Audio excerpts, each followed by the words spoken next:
गरुड़ पुराण का 3रा अध्याय। गरुड़ जी ने कहा, हे केशव, यम मार्ग की यात्रा पूरी करके यम के भवन में जाकर पापी किस प्रकार की यातना को भोगता है वह मुझे बतलाए।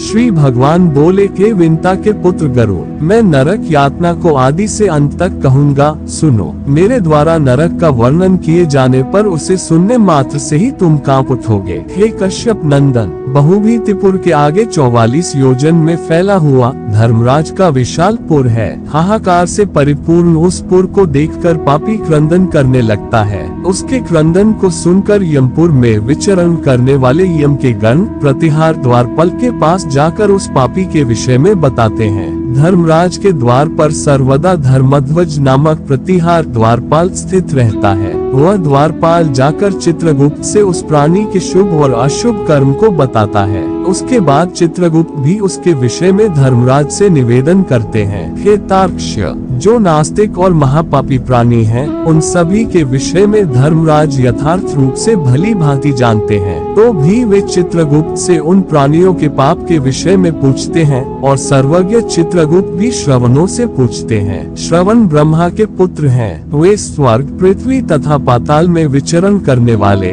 तथा दूर से ही सुन एवं जान लेने वाले हैं। उनके नेत्र सुदूर के दृश्यों को भी देख लेने वाले हैं। श्रवणी नाम की उनकी पृथक पृथक पत्नियां भी उसी प्रकार के स्वरूप वाली हैं, अर्थात श्रवणों के समान ही हैं। वे स्त्रियों की सभी प्रकार की चेष्टाओं को तत्वत जानती हैं। मनुष्य छिपकर अथवा प्रत्यक्ष रूप से जो कुछ करता और कहता है, वह सब मनुष्य के मानसिक, वाचिक और कायिक सभी प्रकार के शुभ और अशुभ कर्मों को ठीक ठीक जानते हैं। मनुष्य और देवताओं के अधिकारी वे श्रवण और श्रवणीय सत्यवादी हैं। उनके पास ऐसी शक्ति है जिसके बल पर वे मनुष्यकृत कर्मों को बतलाते हैं। व्रत, दान और सत्य वचन से जो मनुष्य उन्हें प्रसन्न करता है, उसके प्रति वे सौम्य तथा स्वर्ग और मोक्ष प्रदान करने वाले हो जाते हैं। वे सत्यवादी श्रवण पापियों के पाप कर्मों को जानकर धर्मराज के सम्मुख यथावत कह देने के कारण पापियों के लिए दुखदायी हो जाते हैं। वे पापी यम के ऐसे भयंकर रूप को देखते हैं, जो हाथ में दंड लिए हुए, बहुत बड़ी काया वाले, भैंसे के ऊपर संस्थित, प्रलयकालीन मेघ के समान आवाज वाले, काजल के पर्वत के समान, बिजली की प्रभाव वाले, आयुधों के कारण भयंकर, 32 भुजाओं वाले, 3 योजन के लंबे चौड़े विस्तार वाले, बावली के समान गोल नेत्र वाले, बड़ी बड़ी दाढ़ी के कारण भयंकर मुख वाले, लाल लाल आंखों वाले और लंबी नाक वाले हैं। त्यू और ज्वर आदि से संयुक्त होने के कारण चित्रगुप्त भी भयावह हैं। यम के समान भयानक सभी दूत उनके समीप पापियों को डराने के लिए गरजते रहते हैं। उन चित्रगुप्त को देखकर भयभीत होकर पापी हाहाकार करने लगता है। दान न करने वाला वह पापात्मा कांपता है और बार बार विलाप करता है। तब चित्रगुप्त यम की आज्ञा से क्रंदन करते हुए और अपने पाप कर्मों के विषय में सोचते हुए उन सभी प्राणियों से कहते हैं, अरे पापियों, दुराचारियों, अहंकार से दूषितों, तुम अविवेकियों ने क्यों पाप कमाया है? काम से, क्रोध से तथा पापियों की संगति से जो पाप तुमने किया है, वह दुख देने वाला है। फिर हे मूर्खजनों, तुमने वह पाप कर्म क्यों किया? पूर्व जन्म में तुम लोगों ने जिस प्रकार अत्यंत हर्षपूर्वक पाप कर्मों को किया है, उसी प्रकार यातना भी भोगनी चाहिए। इस समय यातना भोगने से क्यों पराडमुख हो रहे हो? तुम लोगों ने जो बहुत से पाप किए हैं, वे पाप ही तुम्हारे दुख के कारण हैं। इसमें हम लोग कारण नहीं हैं। मूर्ख हो या पंडित, दरिद्र हो या धनवान और सबल हो या निर्बल, यमराज सभी से समान व्यवहार करने वाले कहे गए हैं। चित्रगुप्त के इस प्रकार के वचनों को सुनकर वे पापी अपने कर्मों के विषय में सोचते हुए निश्चेष्ट होकर चुपचाप बैठ जाते हैं। धर्मराज भी चोर की भांति निश्चल बैठे हुए उन पापियों को देखकर उनके पापों का मार्जन करने के लिए यथोचित दंड देने की आज्ञा करते हैं। इसके बाद वे निर्दयी दूत उन्हें पीटते हुए कहते हैं, हे पापी, महान घोर और अत्यंत भयानक नरकों में चलो। यम के आज्ञाकारी प्रचंड और चंद्रक आदि नाम वाले दूत एक पाश से उन्हें बांधकर नरक की ओर ले जाते हैं। वहाँ जलती हुई अग्नि के समान प्रभाव वाला एक विशाल वृक्ष है, जो 5 योजन में फैला हुआ है तथा 1 योजन ऊंचा है। उस वृक्ष में नीचे मुख करके उससे सांकलों से बांधकर वे दूध पीते हैं। वहाँ जलते हुए वे रोते हैं, पर वहाँ उनका कोई रक्षक नहीं होता।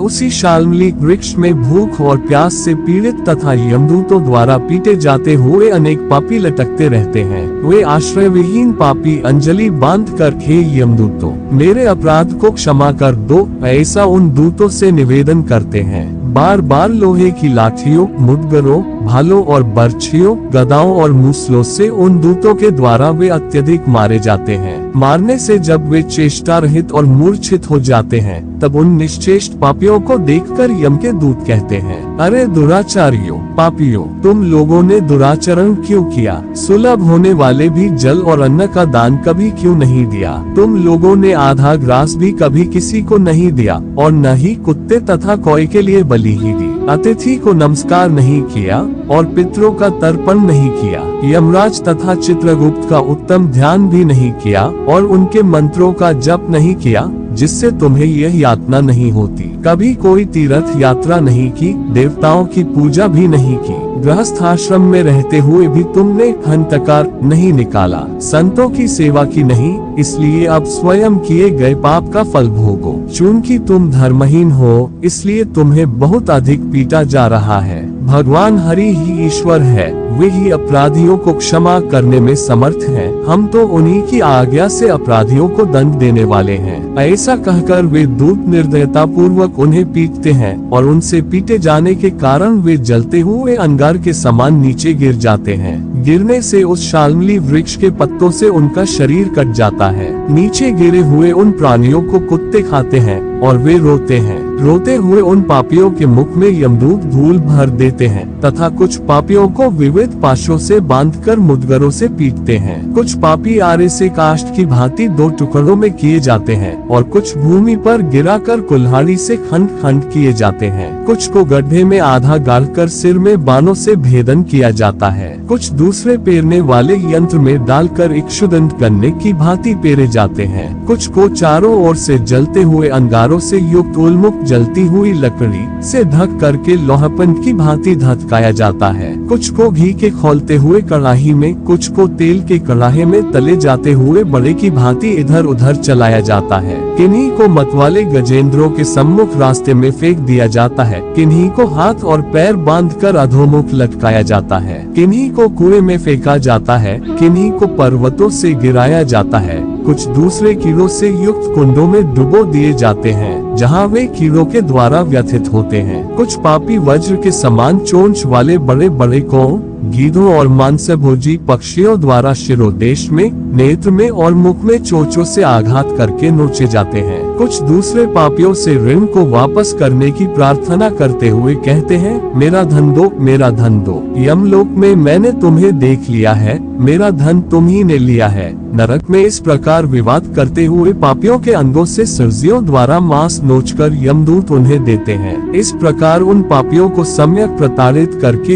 यम की आज्ञा से यमदूत खींचकर तामिस्त्र आदि घोर नरकों में फेंक देते हैं। उस वृक्ष के समीप में ही बहुत दुखों से परिपूर्ण नरक है, जिनमें प्राप्त होने वाले महान दुखों का वर्णन वाणी से नहीं किया जा सकता। हे आकाशचारिण गरुड़, नरकों की संख्या 84 लाख है। उनमें से अत्यंत भयंकर और प्रमुख नरकों की संख्या 21 है। तामिस्त्र, लोशनकूप, महारौरव, शाल्मली, रौरव, कुडमल, कालसूत्रक, पुतिमृतिक, संघात, लोहितोत्सविश, संप्रतापन, महानिरय, काकोल, संजीवन, महापथ, अवीची, अंधतामिस्त्र, कुंभीपाक, संप्रतापन तथा तपन, ये 21 नरक हैं। अनेक प्रकार के पापों का फल इनमें प्राप्त होता है और ये यम के दूतों से अधिष्ठित है। इन नरकों में गिरे हुए मूर्ख, पापी, अधर्मी जीव कल्प पर्यंत उन नरक यातनाओं को भोगते हैं। तामिस्त्र और अंधतामिस्त्र तथा रौरवादी नरकों की जो यातनाएं हैं, उन्हें स्त्री और पुरुष पारस्परिक संग से निर्मित कर भोगते हैं। इस प्रकार कुटुंब का भरण पोषण करने वाला